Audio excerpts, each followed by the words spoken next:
الحمد لله رب العالمين والصلاة والسلام على رسوله الكريم وعلى آله وصحبه ومن سار على نهجه إلى يوم الدين وسلم تسليما كثيرا. أما بعد، آج ہم نماز کے مسائل یا کتاب الصلاۃ انشاءاللہ لیتے ہیں، جس میں ہم نے سابقہ درس میں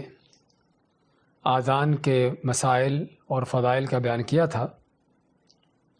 آذان کے بعد آج ہمارا اگلا درس جو ہے وہ سترہ کے مسائل، کہ نماز کے لیے جن چیزوں کی ضرورت ہوتی ہے اور نماز شروع کرنے سے پہلے ہی اس کا انتظام کرنا ہوتا ہے، وہ ایک چیز سترہ ہے. سترہ کیا چیز ہے؟ سترہ ہے کہ نمازی کو اپنے آگے سے گزرنے والوں کو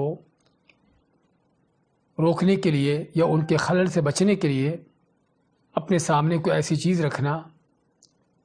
کہ جس سے اس کو اوٹ ہو جائے اور گزرنے والے اس سترے کے پیچھے سے گزر سکیں. اور یہ سترہ رکھنا، اس کا حکم کیا ہے؟ اس میں علماء کا اختلاف ہے. بعض علماء نے سترہ کو واجب کہا ہے، لیکن اللہ عالم جو صحیح ہے وہ یہ ہے کہ سترہ سنت موقدہ ہے. نبی کریم صلی اللہ علیہ وسلم نے رکھنے کی ترغیب دلائی ہے، اور صحابہ اکرام بھی اس کا اہتمام کرتے تھے. سیدنا طلحہ بن عبید اللہ رضی اللہ تعالیٰ عنہ روایت کرتے ہیں کہ ہم لوگ نماز پڑھتے اور جانور ہمارے سامنے سے گزرتے رہتے، تو رسول کریم صلی اللہ علیہ وسلم سے اس بات کا جب ذکر ہوا تو آپ نے فرمایا، مثل مؤخرۃ الرحل تکون بین یدی احدکم فلا یضر من بر بین یدیہ، کہ اگر تمہارے کسی کے سامنے اونٹ کے یا سواری کے کجاوے کی لکڑی کی طرح یا اس کے برابر کوئی چیز ہو، اس کے سامنے اگر رکھ دی جائے تو اس کے بعد اس کے سامنے اگر کوئی چیز گزرتی ہے تو اس کا کوئی نقصان اس کو نہیں ہوگا. یعنی اس حدیث میں ہم کو کیا تعلیم ملی ہے کہ اگر نمازی کے سامنے سترہ رکھ دیا جائے، اور نبی کریم صلی اللہ علیہ وسلم نے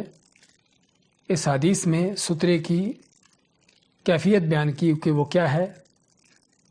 کہ اونٹ پر یا سواری پر جو بیٹھنے والے کی سیٹ ہوتی ہے، اس سیٹ کے پیچھے یا اس کرسی کے پیچھے اس کی ٹیک لگانے کی جگہ ہوتی ہے، جس کو مؤخرۃ الرحل کہتے ہیں. رحل کے معنی اس کی سیٹ یا کجاوا، اور اس کے پیچھے کی جو ٹیک لگانے کی جگہ ہے مؤخرہ اس کی. تو آپ مانتے ہیں کہ اگر کسی کے نمازی کے آگے اتنی اونچی کوئی چیز رکھی جائے اور اس کے بعد اس چیز کے پیچھے سے اگر کوئی گزر جائے تو نمازی کی نماز پر اس کا کوئی اثر نہیں پڑتا. اور یہ جو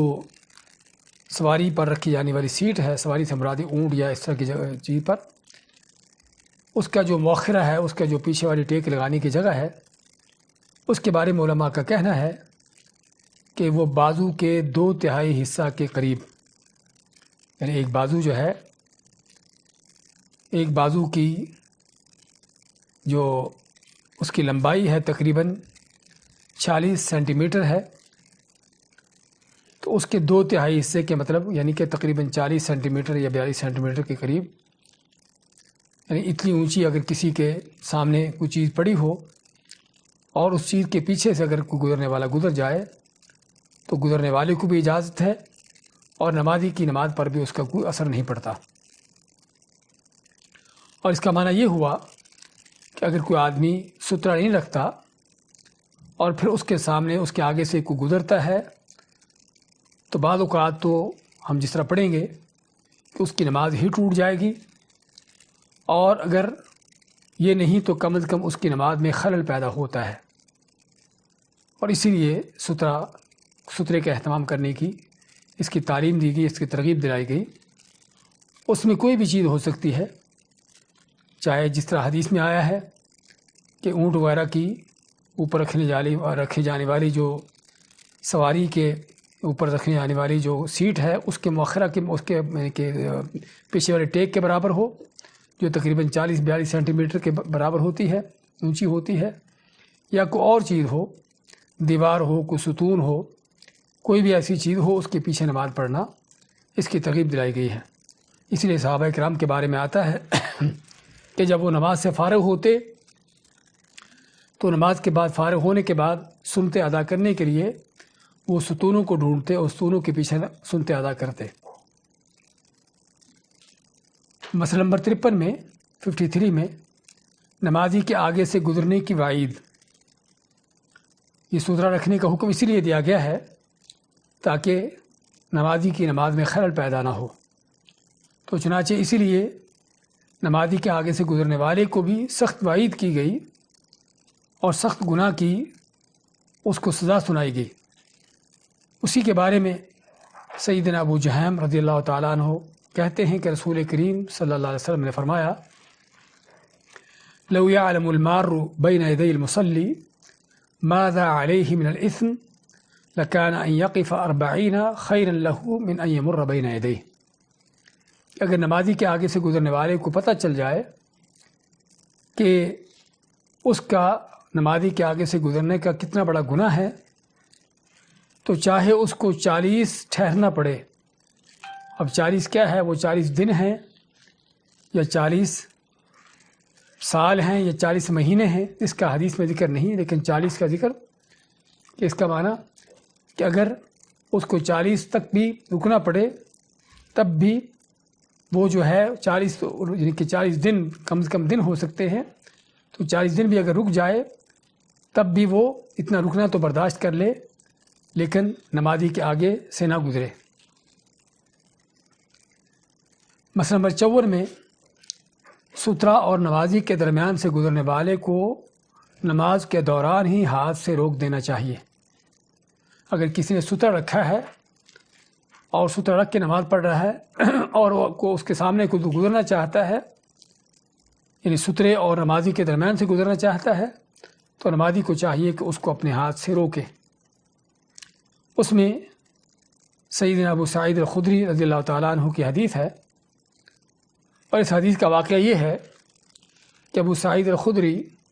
مسجد میں نماز پڑھ رہے تھے تو ایک نوجوان آیا اور ان کے سامنے سے گزرنا چاہا اس نے، تو ابو سعید الخدری نے اس نوجوان کو پہلے اپنے ہاتھ کے اشارے سے روکنے کی کوشش کی، لیکن جب نہ رکا وہ آگے بڑھتا چلا گیا، تو ابو سعید الخدری نے اس کو پھر سختی سے دھکا دیا حتیٰ کہ وہ نیچے گرا، اور نماز کے بعد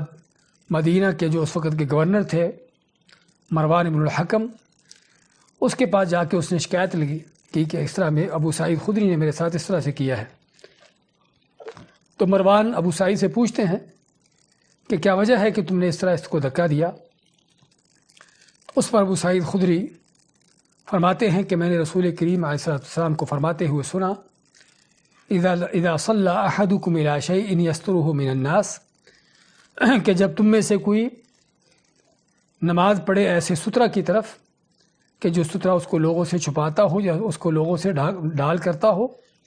فاراد احد ان یجتاز بین یدیہ، اور دیکھے کسی کو کہ اس کے سامنے سے گزرنا چاہتا ہے، نمازی کے سامنے سے اگر گزرنا چاہتا ہے، فلیدفعہ، تو نمازی کو چاہیے کہ اس کو روکے، فإن ابى فلیقاتلہ، اگر گزرنے والا نہ رکے اور آگے بڑھتا ہی چلا جائے تو حدیث کے الفاظ ہیں فلیقاتلہ، تو اس سے زبردستی روکے۔ اگرچہ یقاتل کا لفظی معنی اس سے قتال کرے، لیکن قتال سے مراد یہاں پر کوئی جھگڑا کرنا نہیں ہے بلکہ سختی سے اس کو روکنا۔ فإنما هو شیطان، کیونکہ وہ شیطان ہے، یعنی مراد کہ اس کے ساتھ شیطان ہے کہ جو اس کو غلط کام پر آمادہ کر رہا ہے، اس کو دھکیلے جا رہا ہے۔ اس لیے دوسری روایت کے الفاظ ہیں صحیح مسلم کے، آپ میں فلیقاتلہ فإن معه القرین، کہ اس گزرنے والے کو سختی سے روکے کیونکہ اس کے ساتھ کون ہے؟ قرین ہے۔ قرین کے معنی شیطان ہے، اور یہ وہ شیطان جو ہر انسان کے ساتھ ہوتا ہے کہ جو اس کو غلط کام پر آمادہ کرتا ہے، اور نمازی کے آگے سے گزرنا بھی چونکہ کوئی شک نہیں کہ غلط کام ہے، گناہ ہے، تو شیطان آدمی کو یعنی کہ دھکیلتا ہے، آمادہ کرتا ہے کہ وہ وہاں سے گزرے۔ تو اسی لیے آپ صلی اللہ علیہ وسلم نے اس کو شیطان کا نام دیا، کیونکہ شیطان ہے کہ جو اس کو اس چیز پر آمادہ کرتا ہے۔ تو آپ نے اس حدیث میں کیا تعلیم دی کہ اگر آدمی سترہ رکھ کے نماز پڑھ رہا ہے اور کوئی گزرنے والا سترے اور نمازی کے درمیان سے گزرنا چاہتا ہے تو نمازی کو چاہیے کہ اس کو روکے، اور اگر نہیں رکتا تو اس کو سختی سے روکے، حتیٰ کہ اگر اس کو دھکا دے کر گرانے کی ضرورت بھی پیش آ جاتی ہے، جس طرح کہ ابو سعید خدری نے کیا تھا، تو ابو سعید خدری کے اس فعل سے معلوم ہوتا ہے کہ یہ بھی چیز جائز ہے۔ اور نبی اکرم صلی اللہ علیہ وسلم کا ایسے شخص کو شیطان کا نام دینا اس بات کی دلیل ہے کہ اس آدمی کا یہ کام کس قدر گھناؤنا اور برا کام ہے، کیونکہ شیطان اگر انسان کا دشمن ہے اور بلکہ برائی اور شر کا مصدر ہے، تو کسی کو شیطان کا نام دیا جا رہا اس بات کی دلیل ہے کہ اس کا یہ کام جس وجہ سے اس کو شیطان کا نام دیا جا رہا ہے بہت غلط کام ہے، بہت برا کام ہے۔ آگے مسئلہ نمبر 55 میں، اگر نمازی نے اپنے آگے سترہ رکھا ہو تو گزرنے والے کو چاہیے کہ وہ سترہ کے پیچھے سے گزرے، لیکن اگر نمازی نے سترہ نہ رکھا ہو تو گزرنے والا نمازی کے پاؤں سے 3 ہاتھ کا فاصلہ چھوڑ کر گزر سکتا ہے۔ اب جس طرح ہم نے اس مسئلے کا ذکر کیا کہ نمازی کو چاہیے کہ اپنے سامنے سترہ رکھے یا کسی دیوار کی اوٹ میں یا کسی ستون کی اوٹ میں نماز پڑھے، اور پھر اس کے بعد اگر گزرنے والا ہے اس کو چاہیے کہ سترے کے پیچھے سے گزرے، یعنی نمازی اور سترے کے درمیان سے نہ گزرے بلکہ سترے کے پیچھے سے گزرے۔ لیکن اگر نمازی نے سترہ نہیں رکھا اور بغیر سترہ رکھے نماز پڑھ رہا ہے تو پھر کتنا فاصلہ ہو کہ آدمی اس کے سامنے سے گزر سکتا ہے؟ اس بارے میں حقیقت میں کوئی صحیح حدیث ہمارے سامنے نہیں ہے کہ جس حدیث کو ہم حجت اور دلیل بنا کر کو دو ٹوک طور پر اس کا فیصلہ کر سکیں اور کہیں کہ اللہ کے نبی صلی اللہ علیہ وسلم کا فرمان یہ ہے۔ بعض حدیثیں آتی ہیں جو سند کے اعتبار سے ضعیف ہیں، تو چنانچہ ان کو اس موضوع پر یا اس مسئلے پر دلیل نہیں بنایا جا سکتا، اور یہاں پر علماء کے مختلف اقوال ہیں۔ بعض علماء نے تو کہا ہے کہ نماز پڑھنے والا اگر کوئی کنکر پھینکتا ہے جہاں تک اس کا کنکر جا سکتا ہے، گزرنے والے کو چاہیے کہ اس کے پیچھے سے گزرے، لیکن یہ بھی ایسی بات ہے کہ جو پہلی بات تو حدیث میں نہیں ہے، کسی سے حدیث میں اس کا ذکر نہیں ہے، اور دوسرا اس کا کوئی قاعدہ کلیہ ضابطہ بھی نہیں ہے کہ ایک آدمی کنکر پھینکتا ہے دور تک چلا جاتا ہے، دوسرا پھینکتا قریب جاتا ہے، تو اس کا کوئی قاعدہ کلیہ اور ضابطہ بھی نہیں ہے۔ تو جب کو ہمارے سامنے اس مسئلے پر کوئی صحیح حدیث نہیں ہے کہ جس کو ہم اس کے لیے حجت اور دلیل بنا سکیں، تو پھر ایسے مسئلے پر اجتہاد کیا جاتا ہے۔ تو اس لیے بعض علماء نے اجتہاد کرتے ہوئے نبی اکرم صلی اللہ علیہ وسلم کی سنت کو دیکھا اور اس چیز کو دیکھا کہ نمازی کو کب اس کی نماز میں خلل پیدا ہوتا ہے اگر اس کے سامنے گزرتا ہے، تو ان چیزوں کو مد نظر رکھتے ہوئے انہوں نے کیا کہا ہے کہ نمازی کے آگے سے 3 ہاتھ کا فاصلہ چھوڑ کر، یعنی نمازی کے پاؤں سے لے کر 3 ہاتھ کا فاصلہ چھوڑ کر کوئی آدمی اتنے فاصلے کے بعد سے گزرتا ہے تو جائز ہے، اور نمازی کے پاؤں سے لے کر 3 ہاتھ کا فاصلہ یہ تقریباً 4.5 فٹ کے قریب بنتا ہے، تقریباً 4.5 یا 5 فٹ کے قریب 140 سینٹی میٹر کے قریب یہ فاصلہ بنتا ہے۔ تو اس سے معلوم ہوا کہ اگر کوئی آدمی نماز پڑھ رہا ہے، اس نے سترہ نہیں رکھا، تو اس کے سامنے سے اگر کوئی گزرنا چاہتا ہے تو اتنا فاصلہ چھوڑ کر 3 ہاتھ کا فاصلہ چھوڑ کر کوئی گزر جائے تو نہ تو گزرنے والے پر کوئی گناہ ہے اور نہ ہی نمازی کی نماز میں کوئی خلل ہے۔ ہاں، نمازی کو چاہیے ضرور تھا کہ اس سترے کا اہتمام کرتا، لیکن اس سترہ اسے نہیں رکھا، تو اگر اتنے فاصلے سے کوئی گزر جاتا ہے تو اس کی نماز میں کوئی خلل پیدا نہیں ہوگا۔ تو اس سے معلوم کیا ہوا کہ اگر سترہ نہ ہو نمازی کے سامنے تو گزرنے والا،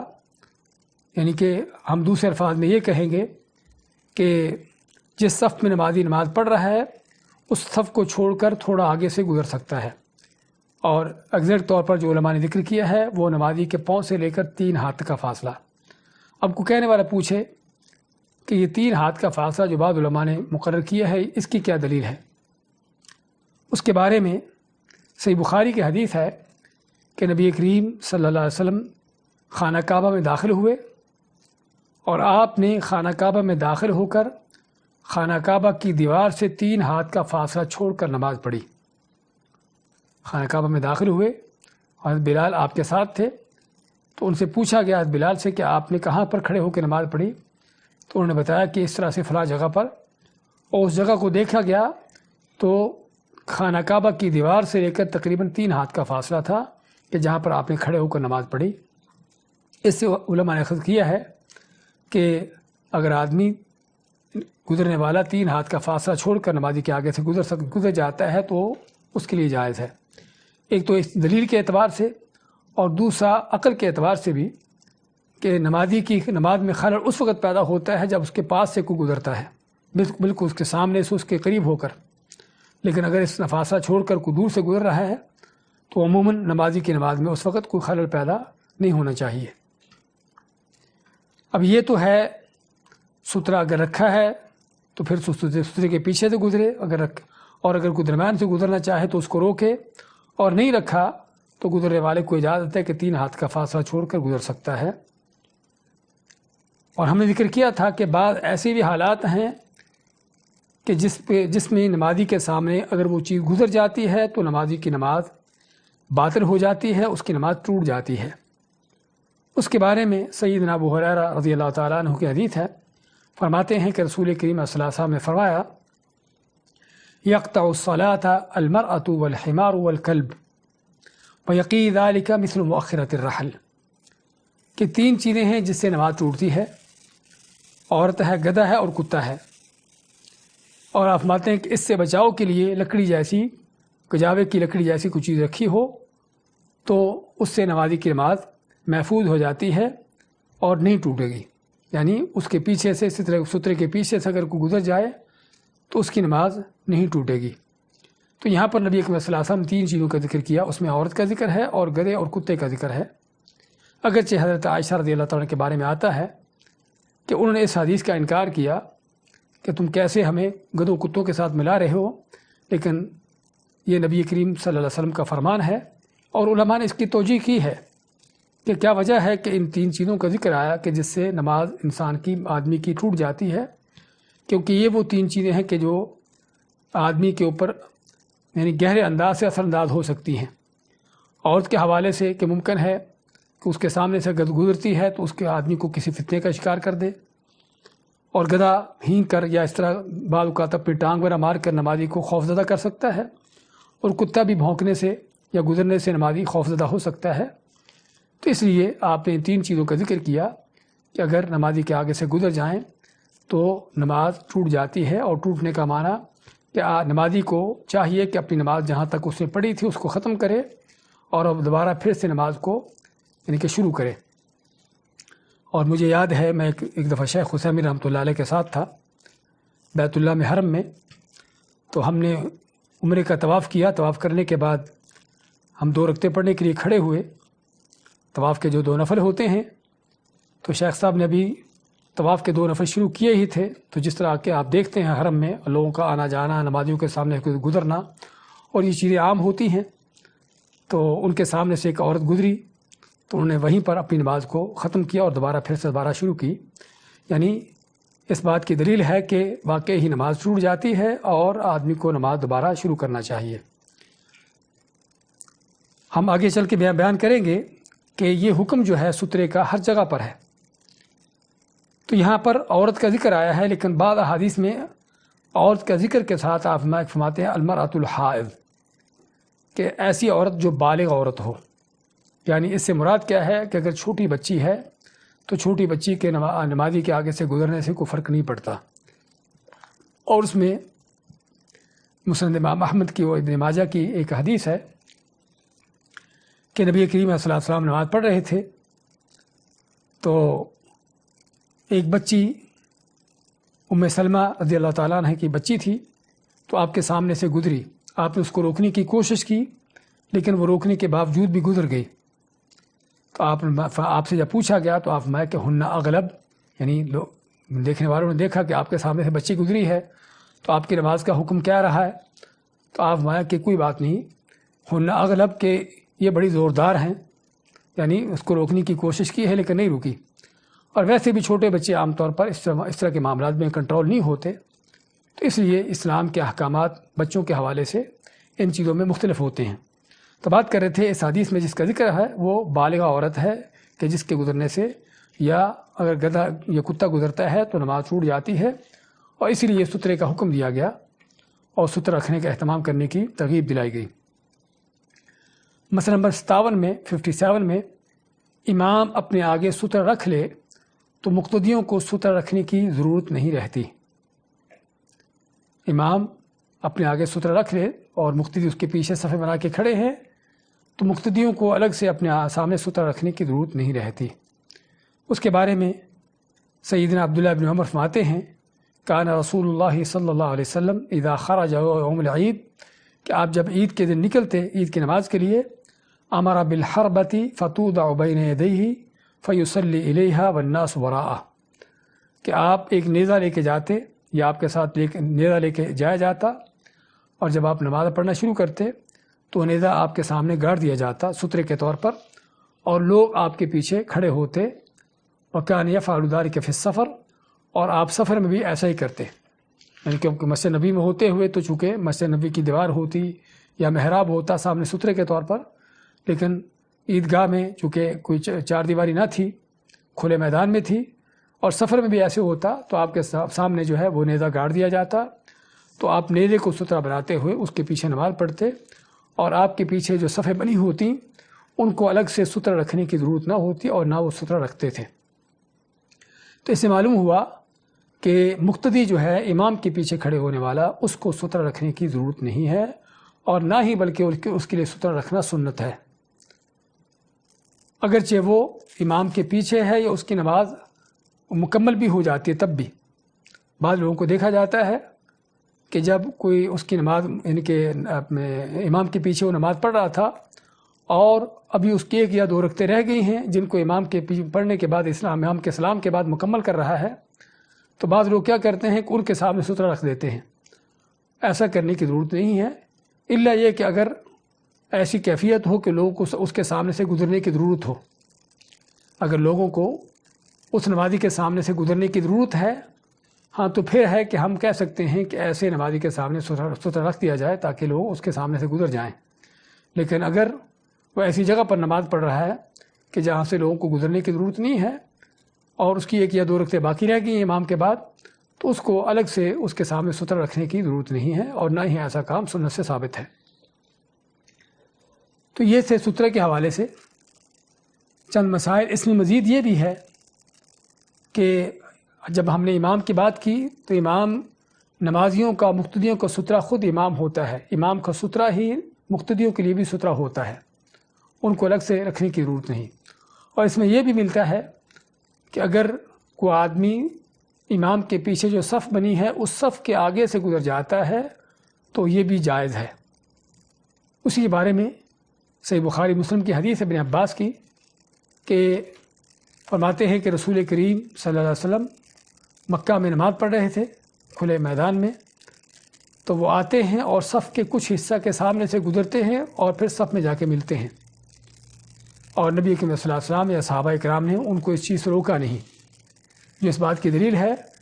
کہ امام کے پیچھے جو صفیں بندی ہیں اگر نمازی کو صف کے آگے سے گزرنے کی ضرورت ہے تو اس کے سامنے سے گزر سکتا ہے، اس میں مشکل نہیں ہے، کیونکہ اس نمازی کا مقتدی کا سترا جو ہے وہ امام ہے، تو اس لیے اس کو الگ سے سترے کی ضرورت بھی نہیں، اور اس صف کے آگے سے گزرنے والا بھی گزر سکتا ہے۔ اسی طرح یہ سترے کا حکم جو ہے کیا ہر جگہ پر ہے؟ ہاں، بعض علماء کا کہنا ہے کہ سترے کا حکم مکہ اور مدینہ میں مسجد حرام اور مسجد نبوی میں نہیں ہے، لیکن اس مسئلے کی ان کے پاس کوئی دلیل نہیں ہے، اور اگر دلیل ہے کوئی حدیث ہے لیکن وہ حدیث ضعیف ہے، کوئی صحیح حدیث نہیں کہ جس میں مکہ یعنی بیت اللہ کو یا مسجد نبوی کو اس سترے کے حکم سے مستثنیٰ کیا گیا ہو، بلکہ نبی کریم علیہ السلام نے جب سترا رکھنے کا حکم دیا تو آپ مسجد نبوی میں ہی تھے جہاں پر آپ نے صحابہ کو اس بات کی تعلیم دی، تو کسی صحیح حدیث میں نہیں آتا کہ آپ نے کسی جگہ کو اس سترے کے حکم سے مستثنیٰ کیا ہو۔ ہاں، الگ بات ہے کہ مکہ اور مدینہ میں مسجد نبوی یا مسجد الحرام میں بعض اوقات رش کی کیفیت اس قدر زیادہ ہوتی ہے کہ آدمی کے لیے وہاں پر سترے کا اہتمام کرنا یا لوگوں کو گزرنے سے روکنا ناممکن ہوتا ہے۔ گزرنے والوں کو بھی اس بات کا خیال کرنا کہ کسی کے سامنے سے نہ گزرے، یہ بہت مشکل چیز ہوتی ہے، بلکہ بعض اوقات ناممکن ہوتا ہے رش کی وجہ سے۔ تو الگ بات ہے کہ اس وجہ سے اگر بعض علماء نے اجازت دی ہے، جس طرح کہ شیخ ابن باز رحمۃ اللہ علیہ کا فتویٰ ہے کہ اگر رش زیادہ ہو اور آدمی کے لیے کوئی گزرنے کی جگہ نہ ہو تو کسی اگر نمازی کے سامنے سے گزر جائے تو اس کی گنجائش ہے، اس لیے کہ یہ مجبوری کا وقت ہے اور ضرورت کا وقت ہے کہ جس میں اس کو اجازت ہے۔ اگرچہ بعض دوسرے علماء کہتے ہیں کہ ایسی حالت میں بھی انسان کو چاہیے، نمازی کو چاہیے کہ سترے کا اہتمام کرے، اور گزرنے والے کو بھی چاہیے کہ نمازی کے سامنے سے نہ گزرے۔ اور اگر آدمی اس مسئلے پر تھوڑا اہتمام کرے تو مشکل نہیں ہے، خود نمازی بھی سترے کا اہتمام کر سکتا ہے، کسی دیوار کے پیچھے یا کسی ستون کے پیچھے، اور دیوار کے ستون کے قریب ہو کر نماز پڑھے تاکہ گزرنے والوں کو اس کے اور ستون کے دیوار کے درمیان گزرنے کی ضرورت نہ پیش آئے۔ اور گزرنے والے بھی اگر تھوڑا احتیاط سے کام لیں، تھوڑا صبر سے کام لیں تو، اور رش زیادہ نہ ہو تو ان کے لیے بھی ممکن ہے کہ وہ نمازی کے آگے سے گزرے بغیر اپنا رستہ مکمل کر سکتے ہیں، اپنے رستے کو چل سکتے ہیں۔ لیکن بعض اوقات جہالت کی وجہ سے جو عام فتویٰ دیا جاتا ہے کہ بیت اللہ میں کوئی سترا نہیں، وہاں پر نمازی کے سامنے سے گزرنے کی عام اجازت ہے، ایسی کوئی اجازت نہیں ہے، تو یہ غلط فہمی ہے جسے ہمیں دور کرنے کی ضرورت ہے اور لوگوں کو اس کے سمجھانے کی ضرورت ہے۔ تو یہ تھے جس طرح بتایا کہ سترہ کے چند مسائل کہ جو نماز سے پہلے جن کا ہمیں اہتمام کرنا چاہیے سترے کا، اور جس کے بارے میں ہم ذکر کیا ہے کہ علماء کا جو راجح قول ہے کہ یہ سنت مؤکدہ ہے اور اس کی انسان کو ترغیب دلائی گئی ہے۔ اس کے بعد ہمارے پاس اگلا مسئلہ ہے صف کے مسائل۔ نماز سے پہلے جن چیزوں کی ضرورت ہوتی ہے، صف باندھنا، صف بندی کرنا، تو صف کے مسائل کو بھی ہمیں جاننے کی، سیکھنے کی ضرورت ہے۔ اس حوالے سے مسئلہ نمبر 58 میں، 58 نمبر مسئلہ میں، تکبیر تحریمہ کہنے سے پہلے امام کو صف سیدھی کرنے اور ساتھ ساتھ مل کر کھڑے ہونے کی ہدایت کرنی چاہیے۔ سیدنا انس بن مالک رضی اللہ تعالیٰ عنہ فرماتے ہیں کہ رسول کریم صلی اللہ علیہ وسلم تکبیر تحریمہ کہنے سے قبل ہماری طرف چہرہ مبارک کر کے کھڑے ہو جاتے اور فرماتے تراسو واعتدلوا کے ساتھ مل جاؤ اور سیدھے کھڑے ہو جاؤ۔ صحیح بخاری مسلم کی حدیث کہ جس میں انس بن مالک فرماتے ہیں کہ رسول کریم صلی اللہ علیہ وسلم نماز شروع کرنے سے پہلے صفے بناتے، اور صفے بنانے کے لیے کیا کرتے، لوگوں کی طرف اپنا چہرہ مبارک کر کے کھڑے ہوتے اور مت تراسو ساتھ ساتھ مل کے کھڑے ہو جاؤ، واعتدلوا اور سیدھے ہو جاؤ، یعنی صف کو سیدھا کرو اور ساتھ مل جاؤ۔ جس سے معلوم کیا ہوا کہ امام کے فرائض میں سے ایک اہم ترین فریضہ یہ بھی ہے کہ وہ صفیں سیدھی کروائے اور لوگوں کو صفیں سیدھی کرنے کا حکم دے۔ اور یہی وہ چیز ہے کہ جو ہم آج دیکھتے ہیں کہ جن لوگوں کا سنت کا اہتمام ہے، احادیث کے مطابق، سنت کے مطابق عمل کرنے کی کوشش ہے، اللہ کے فضل توفیق سے دیکھا جاتا ہے کہ وہ لوگ واقعی صفیں سیدھی کرواتے ہیں، صف کو جائزہ لیتے ہیں اور لوگوں کو سیدھے کھڑے ہو کر ساتھ مل کر کھڑے ہونے کا ترغیب دیتے ہیں، اس بات کا ان کو کہتے ہیں۔ اور ان کے مد مقابل جو بدعتی قسم کے لوگ ہیں جن کے ہاں سنت کا کوئی اہتمام نہیں، ان اماموں کو دیکھا جاتا ہے کہ مصلی پر آیا اور سیدھا کھڑا ہو کر فوراً جا کے اس نے تکبیر کہہ دی، پیچھے والوں کو نہیں دیکھا کہ اس کے پیچھے لوگ کیسے کھڑے ہیں، صفیں ان کی کیسی ہیں۔ کوئی شک نہیں کہ سنت کی سراسر مخالفت ہے۔ نبی کریم علیہ السلام اور بلکہ آپ کے بعد صحابہ کرام، خلفائے راشدین، ان کا بھی اس چیز کے لیے بڑا اہتمام ہوتا، حتیٰ کہ خلفائے راشدین کے بارے میں آتا ہے، عمر فاروق کے بارے میں، حضرت عثمان و علی کے بارے میں، انہوں نے باقاعدہ لوگ مقرر کیے ہوئے تھے کہ جو صفوں کو دیکھتے، کیونکہ صفیں بہت زیادہ پیچھے تک ہوتی، تو صفوں کو جائزہ لیتے، اور جب ان کو بتایا جاتا ہے کہ صفیں سیدھی ہو چکی ہیں، لوگ کے ساتھ مل کے کھڑے ہو گئے ہیں، تو اس کے بعد تکبیر تحریمہ کہتے۔ تو چنانچہ امام کے فرائض میں سے ہے کہ وہ صفوں کو سیدھا کرے، لوگوں کو ساتھ مل کر اور سیدھے ہو کر کھڑے ہونے کا حکم دے، اور جس کے لیے اللہ کے نبی صلی اللہ علیہ وسلم کے مختلف الفاظ ہمارے ملتے ہیں، اقیموا صفوفکم